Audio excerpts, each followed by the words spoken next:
Thank you all for joining us here at I-80 Sports, where today we are doing our final division preview of the NHL season for 2023-2024, and that is the Metropolitan Division.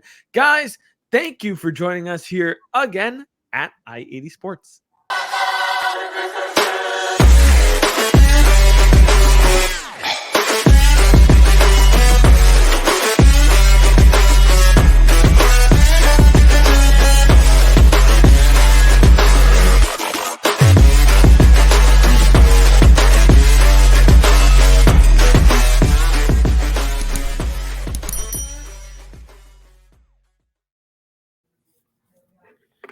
All for joining us here again at I-80 Sports. Make sure that you subscribe down below, youtube.com/I-80 Sports, for everything going on in the sports world. We've got NHL content, we've got NFL, NBA, MLB, MLS content galore, and make sure you hit up our website as well, i80sports.com, for even more content there. And while you're here, drop a comment down below. Let us know what you think about the Metropolitan Division this year in the NHL. Who's good, who's not so good, and join the conversation in what we talk about down below. Hit the like button also if you like what we're doing, and hit the bell notification so that way you know when we go live. It's starting to get colder out. That means that puck drop is tomorrow, or if you're watching it today in the NHL. Happy opening night, everybody. It's so exciting here in that regard. If you're still on X and you don't currently follow us, make sure you follow us down below at I80_Sports NHL. And if you follow us already, thank you guys so much, because we greatly value all of your support. I'm Brian. He's Tom. Tom, how you doing today? Doing well, and here we are. Last division preview of the season. Season starts tomorrow, and it's our home division, I guess, if you want to call it that, the Metropolitan Division. Yeah, we are certainly based out in New Jersey. Tom has his opinions on his favorite team. I have my opinions on my favorite team. I'm going to certainly try to keep it as non-biased as I possibly can, as I've always tried to keep it as non-biased as I possibly can. But it's tough when, it's exciting going into this upcoming season for both of our favorite teams. So, what do you know? Away we go. We got plenty to talk about in this episode, so let's get started. First, with the moving and shaking around the division. There have certainly been some additions and subtractions throughout the Metropolitan Division. So away we go here. Let's talk about who went to certain teams and who left certain teams. So starting with the Carolina Hurricane. Key additions here: Dmitry Orlov, Michael Bunting, Griffin Mendel, Brendan Lemieux, Tony DeAngelo, and Caleb Jones, with some key subtractions in Max Pacioretty. All 4 of those games. I'm sorry. Zach Sawchenko, William Legason, Max LaJoy, Shane Gostabert, Mackenzie McEachern, Calvin DeHaan, Andre Kasha, Malte Stromwell, Paul Stastny, and Derek Stepan. On to the Columbus Blue Jackets. Key additions here for the Columbus Blue Jackets include Ivan Provorov, Damon Severson, 3rd overall pick Adam Fantilli, and Dmitry Voronkov. Key subtractions here for the Columbus Blue Jackets: Gavin Bayreuther, Lane Peterson, Michael Hutchinson, Juno Luoto, Justin Richards, and John Gillies. On to my current favorite NHL team, always been favorite NHL team, the New Jersey Devils. Some key additions here in Tyler Toffoli, Colin Miller, Eric Kallgren, Thomas Nosek, and Cal Foote, with key subtractions in Damon Severson, Ryan Graves, Miles Wood, Jesper Boqvist, Yegor Sharangovich, Tomas Tatar, and a retiring Jonathan Bernier. Your 12 games will never go unnoticed, sir. To the New York Islanders, some key additions here in Julian Gauthier and Carlson Kuhlman. That's about it. Key subtractions here for the New York Islanders: Josh Bailey and Zach Parise, who may play, who may not play. Who knows? To the New York Rangers, some key Tom's New York Rangers here. I got to mention that for sure. Key additions here in Blake Wheeler, Nick Bonino, Tyler Pitlick, Eric Gustafson, Jonathan Quick, Mac Hollowell, Riley Nash, and Connor Mackey. I should also mention that Brendan Ottman actually really kind of is an addition here for this year, but more on that from Tom in a little bit here. Key subtractions for the New York Rangers, and they're a bit of a doozy. Patrick Kane, Vladimir Tarasenko, Nico Mikkola, Yaroslav Halak, Tyler Mott, Libor Hayek, Ryan Carpenter, and Wyatt Kalanick. I almost didn't say that right. My sinuses are going crazy right now, and I don't know why. It's been cold out. That's why. Off to the Philadelphia Flyers. Key additions here: Cal Peterson, Sean Walker, Garnet Hathaway, Brian Pooling, Mark Stahl, and Victor Mete. With key subtractions in Ivan Provorov, Kevin Connaughton, Hayden Hodgson, Kevin Hayes, Kiefer Bellows, Brendan Lemieux, James Van Riemsdyk, Jackson Cates, Max Willman, Justin Braun. You know what? Maybe we should just mention who's still on the roster for the Philadelphia Flyers, but that's beyond the point.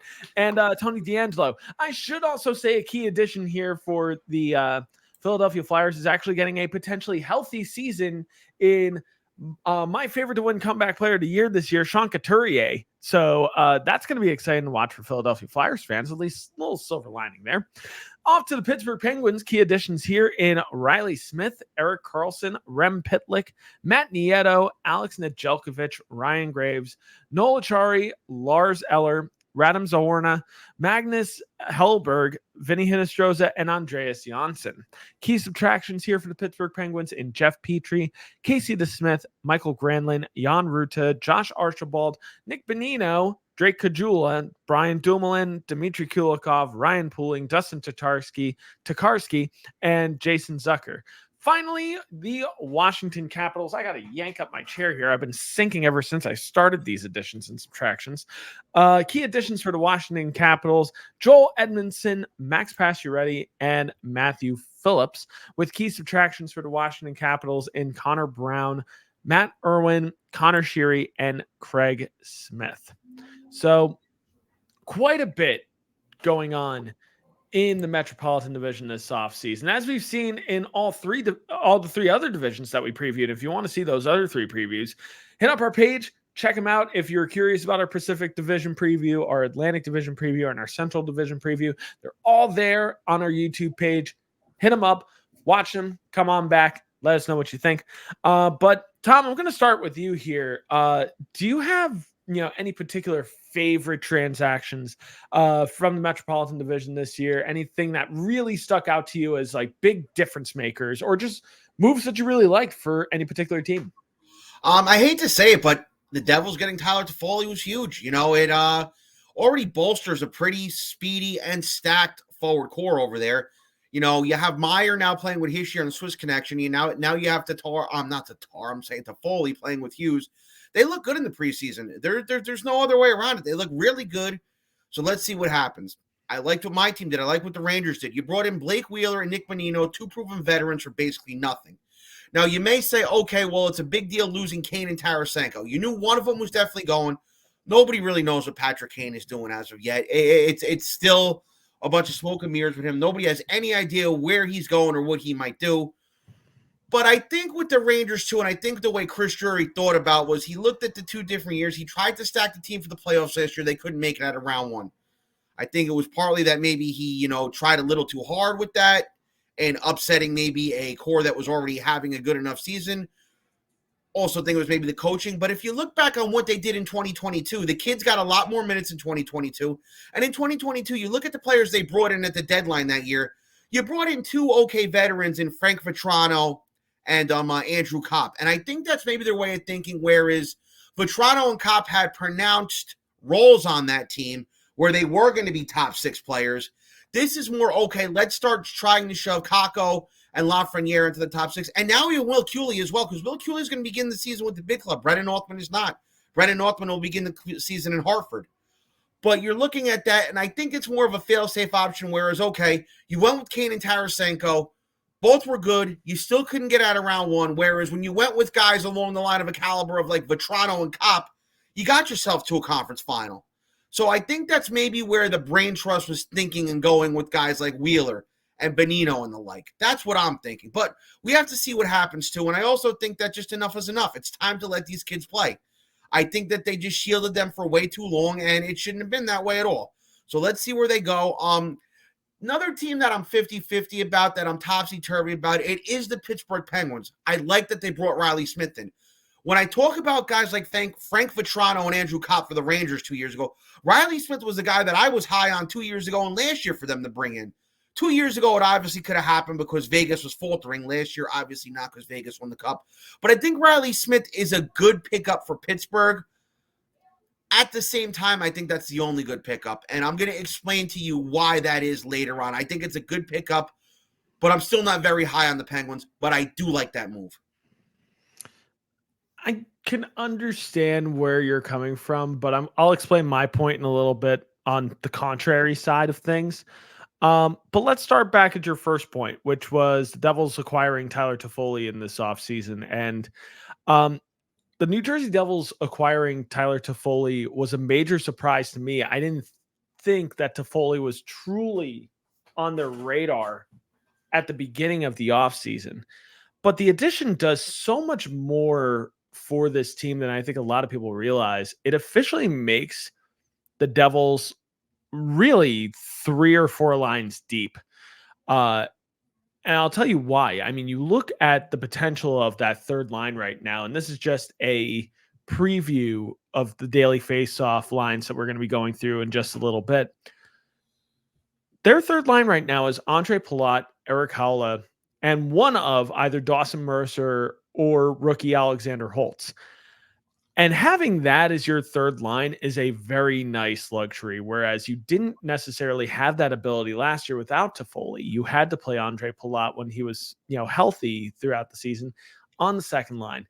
And he's just not a second line forward anymore. And he's got a lot of talent, but, having Palat on the third line, playing minutes with Holtz or Mercer or Haula, I think is going to be a major, major benefit, not only to him, but also the Devils in general. They're really, really just they're loaded up on the first 3 lines. And even that fourth line is no slouch either. I mean, I'll tell you what that fourth line is in a little bit. I don't want to, give away their entire lines right now, but I think a lot of people are going to realize just how deep the Devils are this year. I also hate to admit it, but I really like what Columbus did and Pittsburgh did as well this offseason for Columbus. For the Columbus Blue Jackets, picking up solid defensive options in Ivan Provorov and Damon Severson, I think is huge for them. And just getting veteran leadership on the back end to pair along with a now healthy Zach Werenski is huge for them. And even bigger is filling out the University of Michigan Blue Jackets team by drafting Adam Fantilli. So, you get even more of that University of Michigan connection that you already had with Cole Sillinger and Kent Johnson on this team. And you fill that out even more with Adam Fantilli. And Adam Fantilli wanted to be in Columbus in the first place, and adding him to the forward core that already includes Johnny Gaudreau, I think could really do a lot of good things for Columbus moving forward. They're not quite ready yet to really break through in the Metropolitan Division. There are a few teams stronger than them currently at the moment, but I think in a few years we could be talking about Columbus being a scary team in the Metropolitan Division. As for the Pittsburgh Penguins, picking up Erik Karlsson after the best season of his career, and now he's going to be playing in Pittsburgh with more talented players than he had with the San Jose Sharks. I think this could be something really exciting to watch. I mean, seriously, that power play 1 unit with Erik Karlsson quarterbacking might be the best power play in the entire Metropolitan Division. That might be a really, really scary line to watch. Other honorable mentions that I'll mention here are the Carolina Hurricanes. I think getting Dmitry Orlov for an already deep and dangerous defense is really going to be big for them, especially for them being a Stanley Cup favorite, and adding Dmitry Orlov with his wealth of experience in the playoffs, I think is huge. Also an honorable mention here goes to the New York Rangers for being savvy with their money and bringing in veteran leadership in Jonathan Quick, in Blake Wheeler, in Nick Bonino. To your point before, Tom, and this is a preview of what I'm going to talk about in a little bit, but the Rangers need to be prepared to keep giving Lafreniere and Kakko more minutes. I'll elaborate on that point in a little bit. No, well aware. Yeah, aware. Yeah, I'm going to talk about that in a little bit. I'm going to beat that dead horse with another dead horse. But let's talk a little bit about which teams made the most improvements and which teams look worse on paper coming into this regular season. Tom, I'm going to start with you. Who made the most improvements in the offseason, and who to you looks a little worse for wear or just below the strongest in the division? Well, I mentioned the Devils and the Rangers. I think they both made improvements in terms of what they needed to do or what they could have done. You mentioned Dmitry Orlov with the Carolina, and Dmitry Orlov was great for Boston last year in the playoffs, and now he steps in and adds to an already great defensive core that has Brent Burns on it. So now technically, as much as I hate to give Tony DeAngelo any credit, you have three guys who can quarterback a power play now in Brent Burns, Dmitry Orlov, and Tony DeAngelo. You have three guys who can quarterback a power play. And you have Brett Pesci and Brady Shea, who are no slouches either in there. So it's a great defensive core. That I liked what the Canes did. My only head scratch with the Canes is this. I still think losing Pacioretty, they needed to try to bring in another veteran forward. I know they tried it with Tarasenko. I don't know if it's just forwards don't want to go to Carolina or just Tarasenko had no interest in going there. Don't know why. I think they needed to do that, but I think on the back end they do look a lot better. But the thing with the Canes is this: you're still seeing Svechnikov in a non-contact jersey at practice, and it's gonna be really interesting to see where they go. If they're going to try to be a team that tries to do that, that's kind of like who I mentioned last year, like the San Jose Sharks were for a while, and they're going to try to just play their game off the rush, play their game based around the best defenseman. I don't know how well it's going to work for them, so I'm curious to see what happens here. But I do like adding Orlov to an already really good decor. But I think that the Canes at some point this year are going to need to try to go shopping for another forward. It just depends on who and who's available and who wants to go there.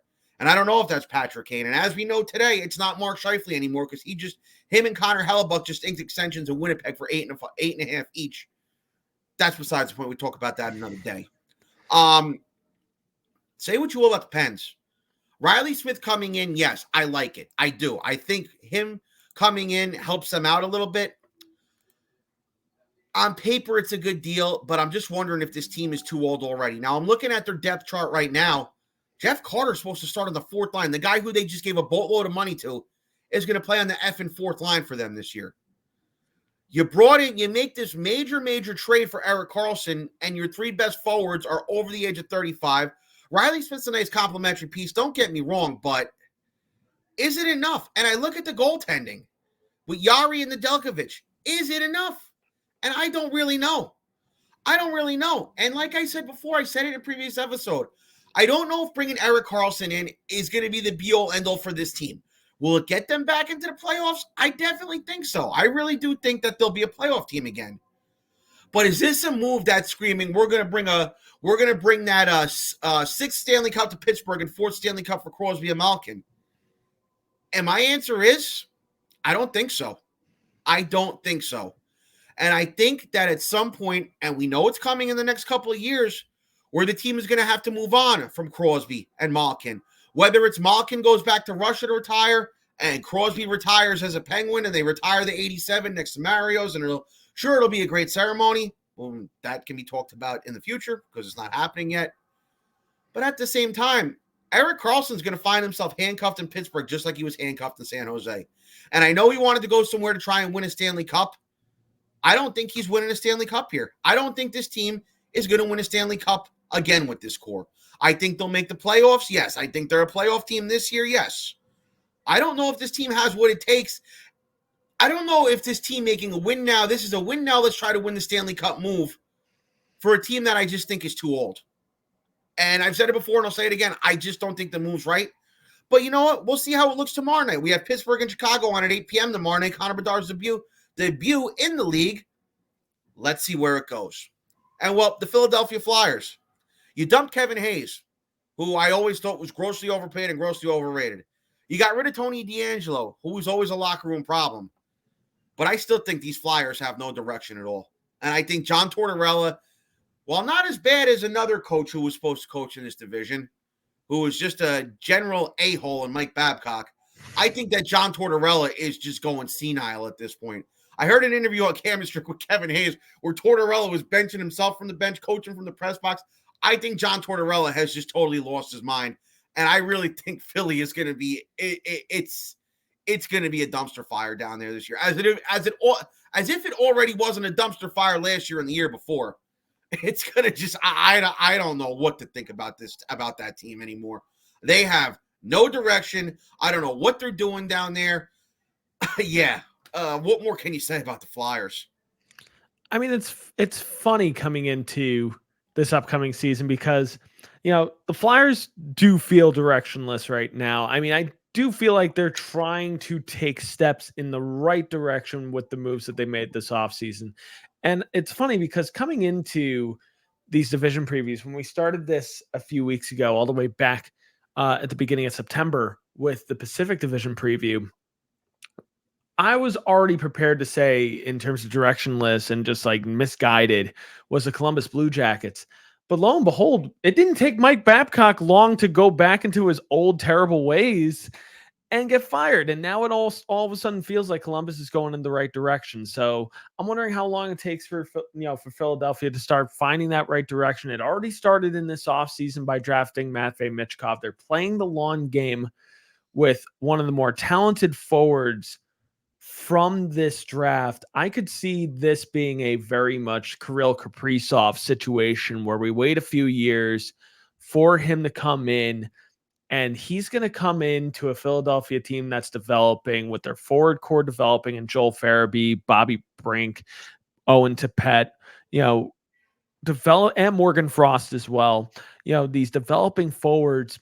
And Matvei Michkov could be just that piece that ties it all together in a few years with some more development moving forward. So I think Philadelphia, it's going to be a rough few years, but take it from a Devils fan. It takes a little while. It takes longer than you think. Don't be frustrated because it is rewarding at the end of the tunnel. I swear to God, it's so excited. Look, this is also coming from a Devils fan that hasn't seen a Stanley Cup since 2003, and there's no guarantee that the Devils even get a Stanley Cup this year or next year. But we're at least sniffing that conversation now, whereas we could not say the same 3 years ago, 4 years ago, 5, 6 years ago. So there is a light at the end of the tunnel. But on to my thoughts on who got better in the offseason, who's just kind of treading water, doesn't really look that much better on paper. I honestly believe that every team in the Metropolitan Division has improved this offseason, all for except two teams, and they may be controversial takes, but I'll explain. The New York Rangers. Now, before you eviscerate me, and especially you, Tom, before you eviscerate me, I like the moves that they made this offseason. I like picking up Blake Wheeler. I like picking up Nick Bonino and Jonathan Quick as your new backup goaltender to Igor Shesterkin. But I think Rangers fans are going to realize that the beginning of this season could hurt a little bit. It's going to be a transition. It's going to be a bigger transition than I think a lot of Rangers fans realize. And I think you're going to have a lot of Rangers fans where if it doesn't quite go their way in the first 10 games, I think you're going to have a lot of Rangers fans asking for certain players or coaches' heads. But I'll tell you this, you got to be patient. And Peter Laviolette, the new head coach of the New York Rangers, is coming into a situation where they've been through now 2 coaches in 5 years. And Peter Laviolette is coming in as the 3rd coach in 5 years. And the answer's got to be a Stanley Cup at some point. But I'll be adamant and say this. It's time for the youngsters in Alexei Lafreniere and Capo Caco to hit their weight on this team. And now, Tom, you mentioned before that there were strides last year in their game, and I agree. But you mentioned that they were starting to play more minutes. Caco did not play more minutes last year. He had a full 82-game season, but he actually played 30 seconds less on average over a course of an entire year. And I'm wondering where that number was before the trades, because I felt like they were both playing a lot more before Tarasenko and Kane came in. So I'm wondering if when them two came in, those numbers dwindled, and that's why on average it's a little bit lower. Whereas The year before, Kakko was hurt all the time. And that's true too. But Peter Laviolette needs to go through his evaluations on this team and evaluate which are the guys that are the core of this playoff team and the guys who are riding coattails. And I think a lot of Rangers fans are already having question marks on Alexis Lafreniere. I know certainly a lot of fans around the league have their questions around Alexis Lafreniere. Kaapo Kakko, I think, is starting to serve his purpose on this team, and I think he's starting to really figure out his game a lot more. But he needs to give both of these guys at least 18 minutes a night for the first 20 games to see if both Lafreniere and Kakko are worth building around moving forward. Because there's a reason why they got bridge deals and not long-term deals. Look at the difference in the New Jersey Devils. Nico Hischier might not have totally broken out by the time he got his big contract, and he got a major extension. Jack Hughes still didn't really break out when he got his 8-year extension either. But Tom Fitzgerald went through his evaluation, and Lindy Ruff went through his evaluation on both of those guys, drafted eerily similar to when both of these players were drafted. And they both got extensions, like major extensions. Both of these guys only got bridge deals. And there's a reason why. They don't totally trust their game yet, and don't trust their development just yet. And don't get me wrong, I think the Rangers are still a very good team and still a top 4 team in this division, and most likely a major playoff threat this year. But to say they improved this offseason is a slight stretch. I think coming into this season, they're in the same shape that they were at the beginning of last season. But the real X factor this year is going to be the coaching of Peter Laviolette. Peter Laviolette needs to wake something up in this Rangers lineup to really, really bust through. Losing in the first round to the Devils last year, I'll say it, was a bit embarrassing for them, and it was a real gut punch to them. Now, they did some damage on the way out because the Devils didn't make it that much further after that. They battered and bruised them before leaving them to the second round.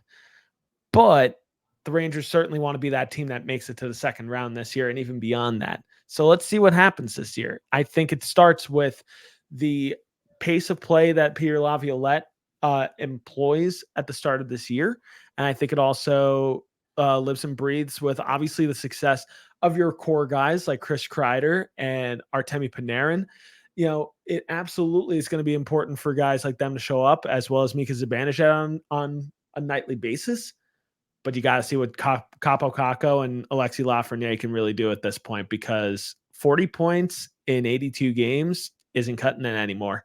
I want to see an uptick in their game. I want to see if they're for real at this point. And I think a lot of Rangers fans want to see if they're for real as well. I think they're seeing the development of other players around the league that were drafted around the same time really starting to hit their stride, and they're wondering why not them. So let's give them more minutes. Let's see what happens this year. Plus, any team that has Igor Shesterkin has a fighting chance at this point. I'm just saying, having the best goaltender in the league does wonders. Just ask New Jersey Devils from 1995 all the way through 2003. It works. The other team that I really feel like did not make any improvements on paper was the New York Islanders. We're looking across the pond here on Long Island here, looking at the New York Islanders. And man, for a team that sports a great defense and one of the best goaltenders in the league in Ilya Sorokin, also one of the best 1-2 punches down the center in Bo Horvat and Matthew Barzal, which it looks like they might be playing on the same line to start this season too. And that's actually kind of intriguing to watch. But man, this team is just boring. This team is not interesting to watch at all. They handcuffed themselves to Bo Horvat, and that's a perfectly fine player to handcuff yourself to. But they really didn't give themselves any movement to try and pick up some contributors on this team at all. But really no improvements to be seen on this team. You couldn't even convince Zach Parise to come back to this team and make one more go of it. But as stated before, every team in the Metropolitan Division in this offseason has improved. But there's a distinct level gap in this division, which we'll see coming up in just a few seconds. Tom, do you agree? Do you disagree with my takes here? I know I've been rambling on for a while here. I mean, the Islanders, it's another loose situation. I think he's trying to do everything on the cheap like he did in Jersey, trying to trust the system, trying to say, oh, if we just get there, we'll get through. Well, obviously it didn't work this year against Carolina, who is a team who plays the exact same style. They beat them. They beat them. No more, no less. And now the Islanders are, I mentioned it in the episode where Bo Horvat came over. He's a good player, but Horvat's not Tarasenko or Kane or Timo Meyer or Ryan O'Reilly for that matter. He's not at the same level as them. He's just not. As far as the Rangers, people can go crazy about last year. Well, you brought these guys in. Yeah, okay. But at the same time, you have a team there that was basically the blueprint is the same as the 2022 team. Whereas you're also going to give these younger guys a little more time now. As far as Laviolette's concerned, yes, I know people are going to go crazy if within 10 games in, they're not where they need to be.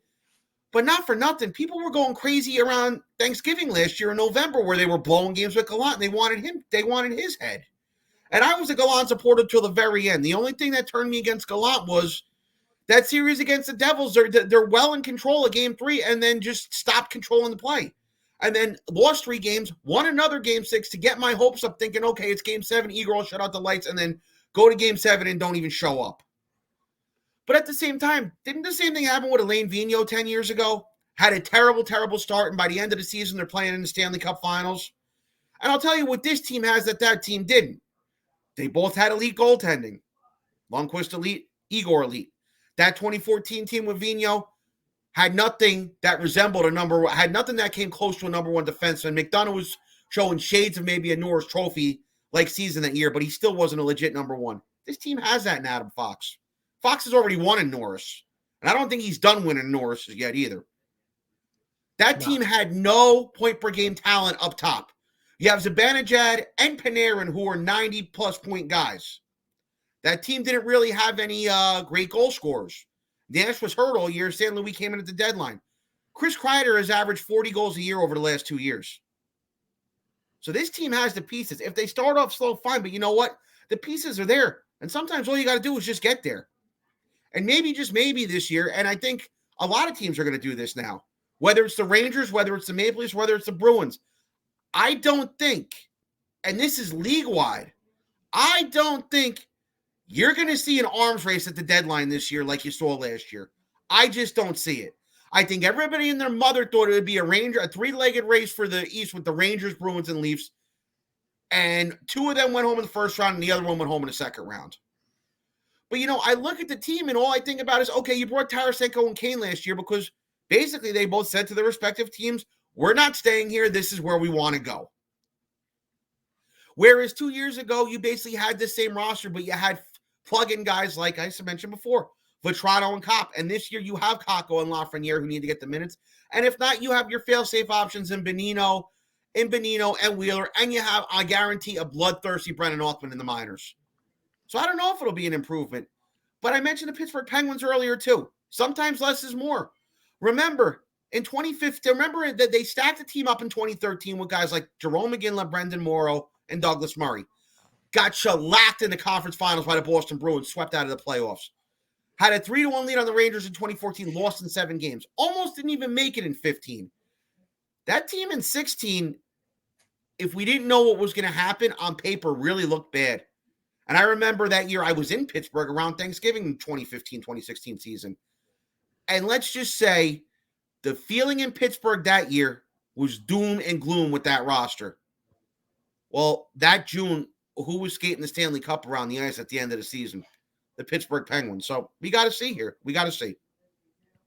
Yeah, it's all I know is the Metropolitan Division is going to be a lot of fun to watch this year. I mean, in general, I think the NHL season is just going to be fun as heck to watch in general. I mean, I know we undersold a few divisions here. I know we probably didn't give the proper credit to the Pacific Division and Central Division as they deserve, but every team has something exciting to watch this season. I feel like I think every team is going to have a storyline underlying this year, and it's it's always going to be a fun game to watch. There's going to be a nightly fun game to watch, and that's something that I could not say a few years ago, I feel like. But let's look at what some of these lineups are going to look like. We're going to hit up Daily Faceoff like we have been with these division previews so far. And as we've said before with these division previews and using dailyfaceoff.com, take these division previews with a grain of salt, because this is just projections. It's not, should not be taken for rote. What these lineups can be shouldn't be taken for rote of this is definitely going to be the opening night lineup. Simply a projection that we will certainly reflect and talk about. But let's hit up dailyfaceoff.com. Let's take a look at things right now, starting with the Carolina Hurricane. Looking right now at the Carolina Hurricane, on the top line, we've got Michael Bunting with Sebastian Aho and Seth Jarvis. Looking at the second line, we've got Teuvo Teravainen with Jesperi Kotkaniemi and Martin Necas. Looking on down to the third line, we've got Jordan Martinook, Captain Jordan Stahl, and Jesper Fast, who Tom is quite familiar with, being a Rangers fan. Looking on down to the fourth line, a player that I'm familiar with, being a Devils fan, Stefan Nason, with Jack Drury and Jalen Chatfield. Looking on down to the defense here for the Carolina Hurricanes, we've got Jacob Slavin with Brent Burns. Jacob Slavin might be one of the most underrated defensemen in the entire NHL, by the way. I'm just going to come out and say that. Let me know what you think about that down below. Looking at the second pairing, Brady Shea with Brett Pesce. And the third pairing for the Carolina Hurricane, Dmitry Orlov with Tony DeAngelo, everyone's favorite. We're going to skip the power play and penalty kill units. If you're curious about those, you can certainly look at them at your leisure at dailyfaceoff.com. But the goaltending tandem is the usual. Freddie Anderson with Antti Ranta, 1A/B with 1A/B. Should be mentioned that Andrei Svechnikov is still in a non-contact jersey at the moment. He's pretty close to coming back, but he's just not quite there yet. Svechnikov is probably one of the best players on this team, and missing him right now is certainly going to help. Is certainly going to hurt Carolina. Looking at the Columbus Blue Jackets now, going on down to them. Starting with the first line for the Columbus Blue Jackets, we've got Johnny Gaudreau with Patrick Laine and Kirill Marchenko. On the second line, we've got Alexander Tessier with Boone Jenner and Emil Benstrom. On the third line, we've got the Michigan connection with Kent Johnson, Adam Fantilli, and Jack Roslovich. And on the fourth line, we've got Eric Robinson with Sean Corrali and Justin Danforth. Going on down to the defense here for the Columbus Blue Jackets, on the top pairing, the recently acquired Ivan Provorov with the recently acquired Damon Severson. The second pairing for the Columbus Blue Jackets could be Zach Werenski with Andrew Peak. And on the third pairing, we've got Adam Boqvist with Eric Gabranson. Thinking about just like the improvement of the defense over the past year, Adam Boqvist now actually being a third pairing defenseman on this team is quite impressive in terms of the development of this defense for the Columbus Blue Jackets. Going on down to the goaltending, we've got as our 1A Elvis Merzlikins with his 1B Spencer Martin. Should be mentioned that Daniil Tarasov and Yegor Chinikov are also out with injuries right now. Going over now, scrolling, making sure I'm not missing anything in between because my eyes are just not working. To the New Jersey Devils, my favorite team, of course. Looking at the top line for the New Jersey Devils this year, we've got Tyler Toffoli with Jack Hughes and Jesper Bratt. On the second line, Timo Meier with Nico Hischier and Dawson Mercer. On the third line for New Jersey Devils, Andre Palat with Eric Haula and Alexander Holtz potentially. And on the fourth line, Tomasz Nosek with Michael McLeod and Curtis Lazar. Most likely spelling Nosek or Holtz on given nights is probably going to be Nathan Bastian as well, who is currently a healthy scratch on this team, interestingly enough. Going on down to the defense here for the New Jersey Devils, we've got Jonas Siegenthaler with Dougie Hamilton. On the second pairing, Kevin Ball with John Marino. And on the third pairing, potential Calder favorite this year, Luke Hughes with Brendan Smith. Should be mentioned that Colin Miller could fill in most nights for Brendan Smith on the right-hand side, being a right-handed defenseman. Also, do not be surprised if by mid-year, second overall pick from last year's draft, Simon Nemec, doesn't come knocking at the door for the New Jersey Devils as well. He's currently going to be starting at the AHL level in Utica, so it's going to be really interesting to see where that goes. Going on down to the goaltending for the New Jersey Devils, your 1A this year will be Vitek Vanacek, and your 1B, who really emerged in the playoffs last year, Akira Schmid. Going over to the New York Islanders, across the pond to Long Island, we are looking at the New York Islanders roster right now. On the top line, Simon Holmstrom with Bo Horvat and Matthew Barzal, as I mentioned before, as the potential starting line here for the New York Islanders. And so far, got to say, in preseason, it's really, really worked. I'm going to be curious to see if they maintain those lines moving forward. On the second line for New York Islanders, Pierre Engvall, Brock Nelson, and Kyle Palmieri.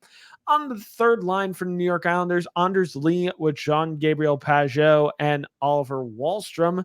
And on the fourth line, we know them, we love them. They're probably one of the most consistent and most fun fourth lines in hockey. Matt Martin, Casey Cizikas, and Cal Clutterbuck. This crew's been around for together for 3 years now. How has that happened? Pretty amazing to me. Looking at the defense here for the New York Islanders, you got Adam Pelech with Noah Dobson. On the second pairing, Alexander Romanov with Ryan Pulock. And on the third pairing for the New York Islanders, Sebastian Aho with Scott Mayfield. Looking on down to the goaltending here, the same 1A, 1B situation, although I don't know if it's really 1A anymore. It's pretty much starting goaltender. Yeah. Broken with backup goaltender Semyon Varlamov. Going on down to Tom's own New York Rangers, going across another pond here to the New York Rangers. Looking at the top line right now, Chris Kreider, Mika Zibanejad, and Kaapo Kakko. Looking at the second line for New York Rangers, Artemi Panarin, Philip Hedl, and Will Coyle. Looking at the third line for the New York Rangers, Alexis Lafreniere with Vinny Trocheck and Blake Wheeler. And on the fourth line for the New York Rangers this year, Barclay Goodrow with Nick Bonino and Tyler Pitlick. Jimmy Vesey is also probably going to see some time in there as well. So he's probably going to be filling in some of those nights where Tyler Pitlick might not play, or maybe I just got a funny feeling with Vesey. He might be a casualty of Laviolette. You always have that one. They signed him in the offseason, and now I could see them potentially getting rid of him too, because I got a funny feeling for whatever reason he's not in Laviolette's plans. I don't know why. I hope not. He's certainly a workhorse, and I like him too. He's worked. I like him too, and let me just harken back to one other thing too. If things are looking bleak by the end of the month, like if their record's not good, I could see names like Barclay Goodrow and Jimmy Vesey being drummed up in trade rumors just to go somewhere to clear cap space for maybe somebody who wears number 88, whether it's one who's a free agent right now or one who plays up in Toronto. Because remember, William Nylander's name has been rumored to be getting out of there, and the Rangers showed interest in him 5 years ago, and they might be showing interest in him again. Yeah, Barclay Goodrow could be that first real casualty. And I mean, for Rangers fans, and maybe Tom will ask you, would he really be that big a casualty with how many penalties he takes? I like him. I like how he plays. Solid bottom six guy. We saw what he could do in Tampa. We saw what he could do in the playoffs 2 years ago. Last year was pretty quiet, but he's not worth the money. I think they overreacted after that Tom Wilson thing, and they gave him way too much money. The Tom Wilson thing happened. He won that second cup in a row. That line he was on down in Tampa was huge for the Bolts winning that second cup in a row. And I think management just overreacted and, once again, overpaid somebody who is not necessarily a bad player. By all means, not a bad player. Did what they needed to do, but maybe wasn't worth the money. Maybe just wasn't worth the money they were getting. Another name comes to mind like that, a guy who played in Tampa, Brad Richards. Love Brad Richards on the Rangers. Did his job. Did what he was here to do. But again, another guy they gave way too much money to. Well, in Barclay Goodrow's case, they signed him because of that whole thing with Tom Wilson, and then Last year, he gets punched in the face by Kevin Ball in the playoffs. And well, moving on down to the defense here for the New York Rangers. On the first pairing, we got Ryan Lindgren with Norris Trophy winner and maybe future Norris Trophy winner, Adam Fox. Looking at the second pairing here for the New York Rangers, we got Keandre Miller with Jacob Trouba. And on the third pairing, Eric Gustafson with Braden Schneider. Going on down to the goaltending here for the New York Rangers. Your starting goaltender, of course, is Igor Shesterkin with new backup Jonathan Quick. Looking over now to the Philadelphia Flyers. And I got to say, from analyzing this lineup, I don't hate it as much as I thought I did. Top line for the Philadelphia Flyers this year, Joel Farabee, Sean Couturier, and Bobby Brink. Actually, that's a very sneaky, potentially good first line this upcoming year, especially if Sean Couturier is healthy. Looking at the second line here for the Philadelphia Flyers, Owen Tippett with Morgan Frost and Cam Atkinson. Looking over at the third line, Scott Lawton with Noah Cates and Travis Konechny. And on the fourth line for the Philadelphia Flyers, Nick Delorier with Ryan Pooling and Garnett Hathaway. Going down to the defensive pairings, on the first pairing defense for the Philadelphia Flyers, Cam York and Travis Sanheim, who was floated out in a lot of trade rumors this offseason, and I'm not convinced that he's long for the Philadelphia Flyers moving forward, but more on that maybe throughout the season. Second pairing for the Philadelphia Flyers could be Mark Stahl and Sean Walker. And on the third pairing, Nick Seeler and everyone's favorite 6'5" defenseman, Rasmus Ristolainen. Looking on down to the goaltending here for the Philadelphia Flyers, Carter Hart is, I'll say, your 1A, and 1B is Cal Peterson. Should be noted that on pretty much perma IR is Ryan Ellis whenever he decides he ever wants to play hockey again. And hopefully he is actually okay. Pittsburgh Penguins are next on our preview here. Looking at the top line for the Pittsburgh Penguins, we've got a now potentially healthy Jake Gensel with Sidney Crosby and Brian Rust. On the second line for the Pittsburgh Penguins, we got Riley Smith with Evgeny Malkin and Ricard Raquel. Huh? I like that line a lot. I do too. I like that top line a lot too. On the third line, we've got Drew O'Connor with Lars Eller and Jansen Harkins. I love Lars Eller as the third center here, to be honest. And on the fourth line, Matt Nieto, Noel Acciari, and Jeff Carter. I don't hate Jeff Carter. Proves my point. You can't pay your fourth line right winger that much money. I'm sorry, and think you're going to win the Stanley Cup. But you did the same thing with Barclay Goodrow, and Barclay Goodrow might be making more money. Carter's making more money than Goodrow, if I'm not mistaken. Let me look it up. Yeah, while you look that up, I'll look at the defense now for the Pittsburgh Penguins. On the top pairing, we've got newly acquired Ryan Graves with Chris Letang. And on the second pairing for the Pittsburgh Penguins, Marcus Pettersson with Erik Karlsson. And on the third pairing, Pierre-Olivier Joseph with Chad Ruedel. Looking down to the goaltending here for the Pittsburgh Penguins, we've got Tristan Jarry with Alex Nedeljkovic backing him up. Nedeljkovic will also probably see a considerable amount of time this year, depending on if Tristan Jarry doesn't stay healthy like he hasn't been for the past 2 years. So it could be interesting to see. Scrolling on down now to our final team of our preview, a team that we really haven't talked much about, and well, for interesting reasons, but I'll also play devil's advocate as to why they could be a decent team this year. Looking at the Washington Capitals this year, hopefully a fully healthy Washington Capitals this year. On the top line, Alex Ovechkin with Nicholas Backstrom and TJ Oshie.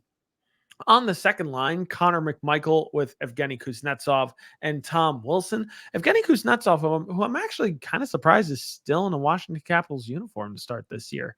Could be a name to watch over the course of the next few months. On the third line for the Washington Capitals, we've got Matthew Phillips with Dylan Strome and Sonny Milano.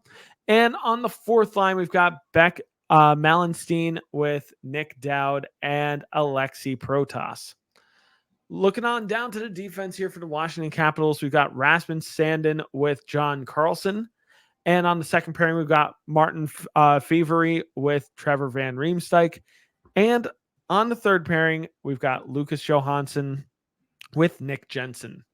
Looking down to the goaltending here for the Washington Capitals, we got Darcy Kemper as your starting goaltender, and backing him up is Charlie Lindgren. Should be mentioned that Max Pacioretty is currently out with an injury at the moment, as he always is, and Joel Edmondson is also out with an injury. Correct me if I'm wrong. Isn't Anthony? Where is Anthony Mantha now? I don't know, but it is funny because I would have had a lot more to say about the Caps if Pacioretty was healthy. But if it's going to be the same narrative this year, and you know what, at this time, let's just face it, I don't know if the Caps are really out to try to win a cup anymore in terms of just let Ovechkin score 90,000 goals until he retires and they have to blow the team up. Fair. Anthony Mantha is still with the Caps. Don't know why he's not in there, though. I don't know. He's probably going to be in that starting lineup somewhere, if I'm not mistaken. There's no way he's not, in my opinion. There are a few X factors here for the Washington Capitals in my mind of like, they're healthy now. John Carlson is healthy now. Tom Wilson is healthy now. TJ Oshie's healthy now. Nicholas Backstrom's healthy now. Think about the help that Alex Ovechkin is going to get on this top line with a healthy Nicholas Backstrom and TJ Oshie now. And Tom Wilson also being healthy, probably even swapping every other night, plugging Tom Wilson up on that top line with Alex Ovechkin and Nicholas Backstrom and bringing the boys back together.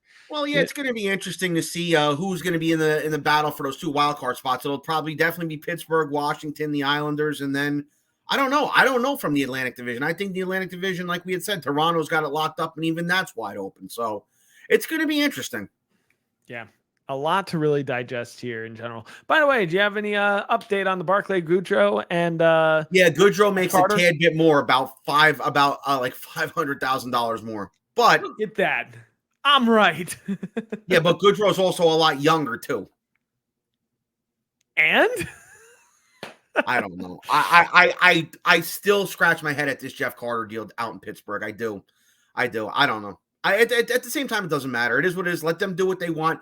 Them in Washington, we know what they're doing. It's kind of like when you it's like when you have a car that's older and your mechanic just tells you, yeah, man, you can drive it, but don't expect it to last much longer. That's exactly what both of these teams are doing. They're just running with it until they can't run with it anymore. Yeah, pretty much. A lot to take in from Daily Faceoff, and credit to Daily Faceoff for all of our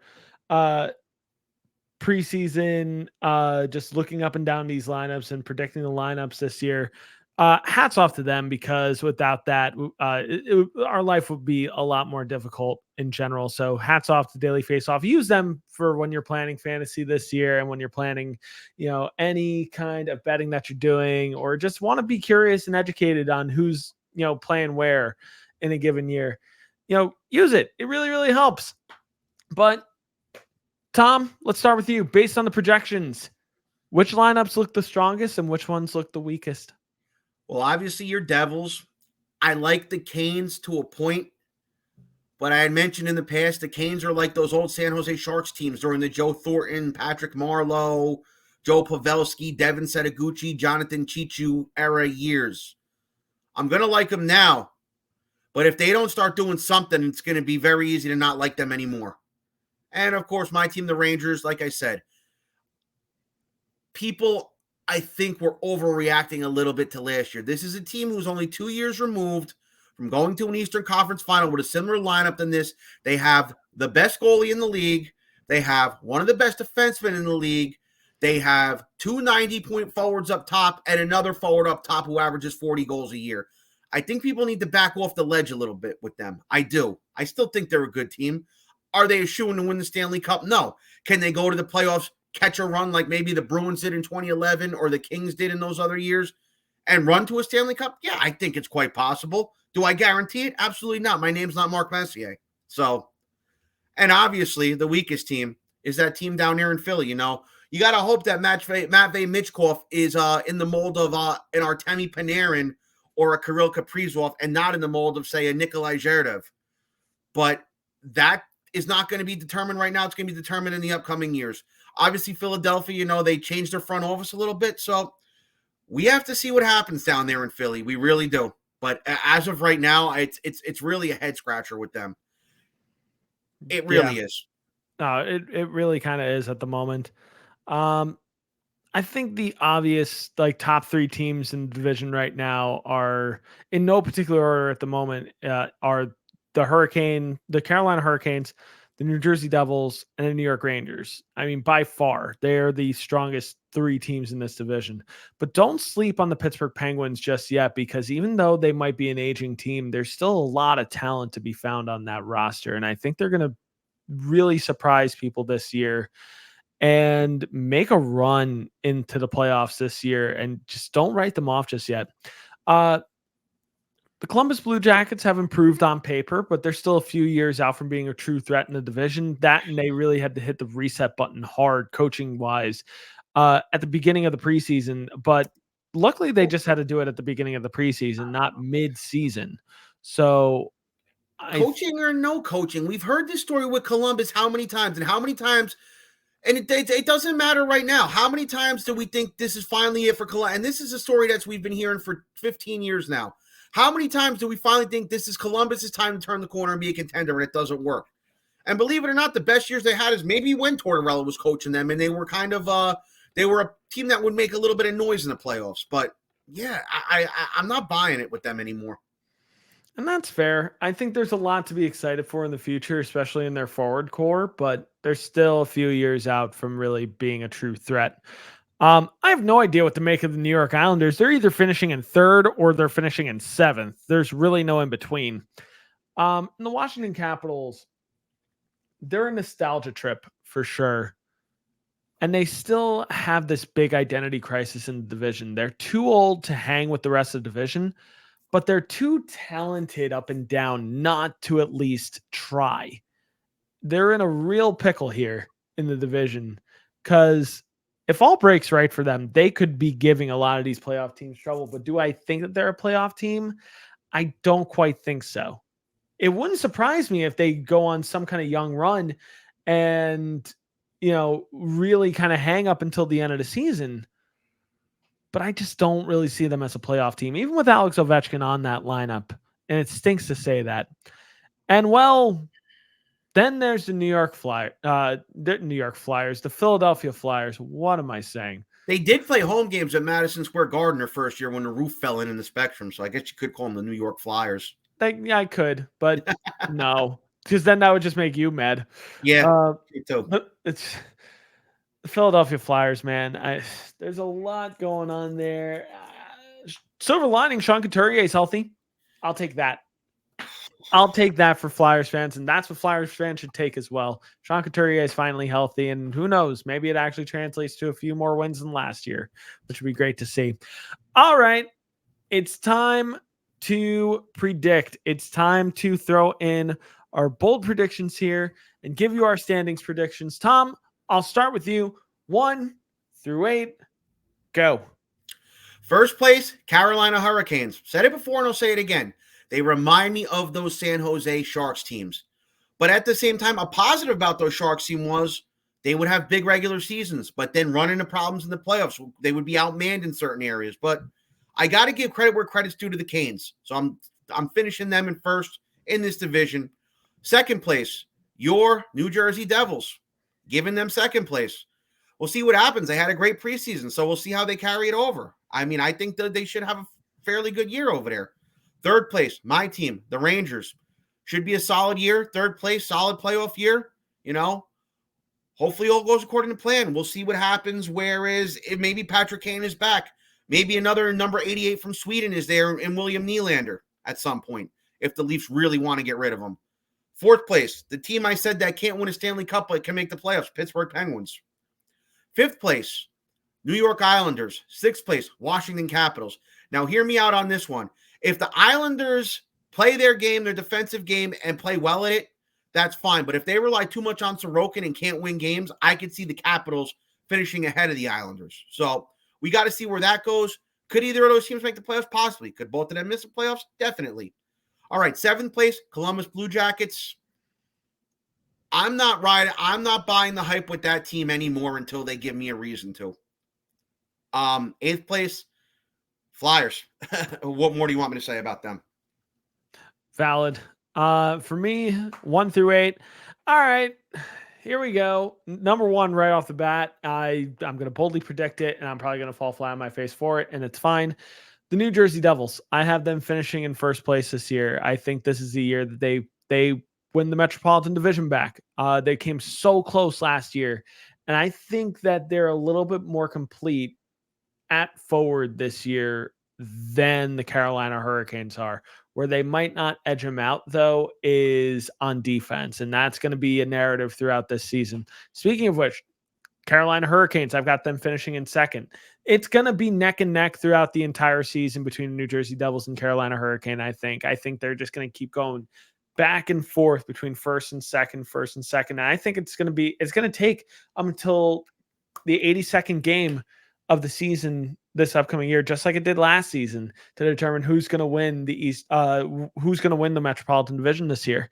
In third place, New York Rangers. I think that they're going to hang, and I think they're going to fall probably maybe 5 points back from both of these teams. I think ultimately, I think they're going to be hanging right there with them, though, and certainly a really good season upcoming for the New York Rangers. One more thing I wanted to point out about them. One thing I want to point out last year was when they had that little rough stretch in late October and November, there were a couple games there that if they would have gone their way, they would have been right up there with those two teams as well last year. Yeah, absolutely. I completely agree there. And like I said before, I think the X factor this year is going to be the coaching style of Peter Laviolette coming into a new situation with the New York Rangers. So I could even see it where the Rangers even finish a little bit higher if all breaks right for the Rangers this year, for sure. In fourth place, I've got the Pittsburgh Penguins right now. They're too talented not to finish higher at the moment. Any team, and I've said it for the past few years, any team that has Sidney Crosby has a fighting chance no matter what. And I don't know, man. I think this roster is a little bit stronger this year than it has been over the past 2 years. And I think there's a little bit more to be excited for this upcoming year. Finishing in fifth place, I've got the New York Islanders just because that defense and that goaltending, I think, is really, really strong. And like I said, they could finish as high as third place. They could finish as low as seventh place. It's really tough to peg the New York Islanders this year. It really is. In sixth place, this might be kind of controversial. I've got the Columbus Blue Jackets. However, I could easily, and this might be controversial, I could see them finishing in eighth place. If Elvis Merzlikins comes into this season with the same lobotomy that he had last year, I think Columbus is going to have a really rough stretch. However, I do find that Columbus is going to be a little bit better this year. They got bit by the injury bug, the worst out of any team last year. And I only see them improving this year with the players that they have on their roster this upcoming year. At least I hope, for Columbus fans' sake, that they finish higher. In seventh place, and it was really, really difficult to do, was the Washington Capitals. But I'll tell you this, I could see them finishing as high as fourth place this year. I might give these predictions right now, and I'm trying to think as realistically as I possibly can. Washington could very easily finish higher, and that could be the team that I regret putting at number 7 right now. And it's certainly not to say that Washington is not a good team. They are a good team this year.